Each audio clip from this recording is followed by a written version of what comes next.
Common property investor mistakes. Outcomes. To save property investors time, money, and stress from avoidable mistakes, remove obstacles that might interfere with our Sydney listings academics from realising their goals, help to create a safer marketplace for investing and buying in property, which has a positive impact on the economy. This is most suitable for property investors.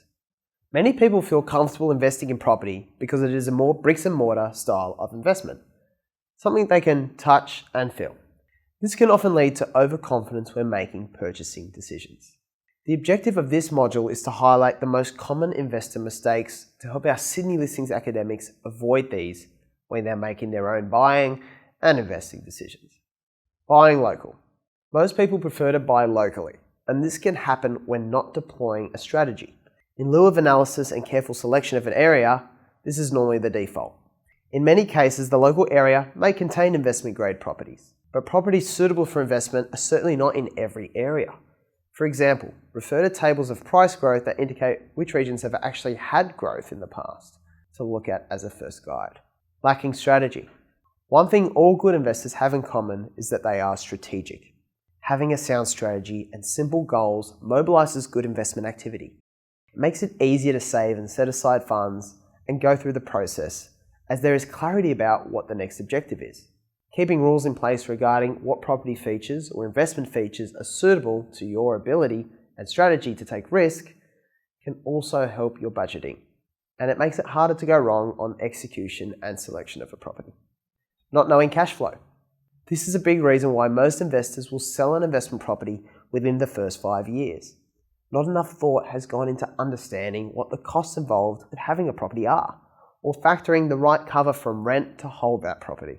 Being over-leveraged. This is particularly common during booms in the property cycle, where too much optimism on property values to continue to increase, coupled with the fear of missing out on this growth, leads many investors and owner-occupiers to borrow as much as possible without leaving a buffer in place. Stopping at one property. Around 70% of investors stop at one investment property. This is something our company is looking to improve. In general, property acts as a robust mechanism for growing wealth. It therefore makes little sense to stop at one property, as it is hard to conceive of an investment strategy which focuses on owning only one. It makes sense to build up more and realize the benefits of having multiple properties in a thriving portfolio. Not assembling the right team and getting the wrong advice. As explored in other modules, the right team of professionals are required to make purchasing and investing in property work. This is from the funding stage through to property management. Not having the right team can be costly, from having poor loan structure, which creates refinancing issues in the future, or missing important information in a contract for sale. Paying too much. You make your money when you buy, not when you sell, in my opinion. So paying too much for a property is a hard mistake for investors to come back from, as it is difficult and takes longer to recoup the property's value through capital growth.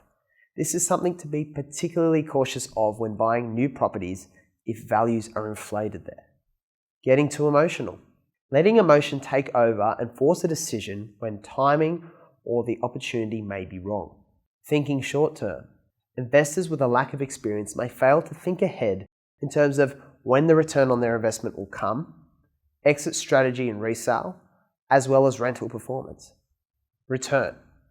Many investors have unrealistic expectations over when they will make money through an investment property or their portfolio. It is rarely by selling the property after a handful of years. Most of the time, wealth is built over a number of years and a coordinated strategy. Exit strategy and selling the property. It is important to always have an exit strategy in place for a rainy day. Liquidity is a term in investment terminology referring to the ease of converting an asset into cash.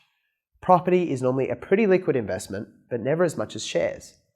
In good market conditions, properties in Sydney will take somewhere between 3 to 6 weeks to sell, but can take months in a bad market condition. This must be factored in, ensuring properties have appeal to owner-occupiers. Rental performance. Many investors assume renters will take any property and can therefore offer a dwelling with poor features to the market. Whilst there are ample renters normally, the rental price may have to be dropped if there is an oversupply in the area, and better options can see your property suffer more on return. As you can see, good advice is not all about telling you what to buy, but sometimes what not to buy. Unfortunately, agents and property management teams see the mistakes too late. By staying in contact with property savvy team, be it Sydney Listings or otherwise, it's easy to avoid these mistakes and more that can happen. You just need to understand what the interest is of the parties you go to for advice and support and their qualifications and knowledge. In this module, I'm actually going to give you some homework. I know that's probably not what you're looking for, but it is the Academy after all. Homework is to find at least 10, preferably 20 investor horror stories from online. There is no substitute for real experience, and learning from the mistakes of others is vital in a game where you can ill afford to slip up in preventable ways. Avoiding mistakes can save incredible sums of money and avoid major opportunity costs, enabling you to keep capital to be injected to the right rather than the wrong opportunities.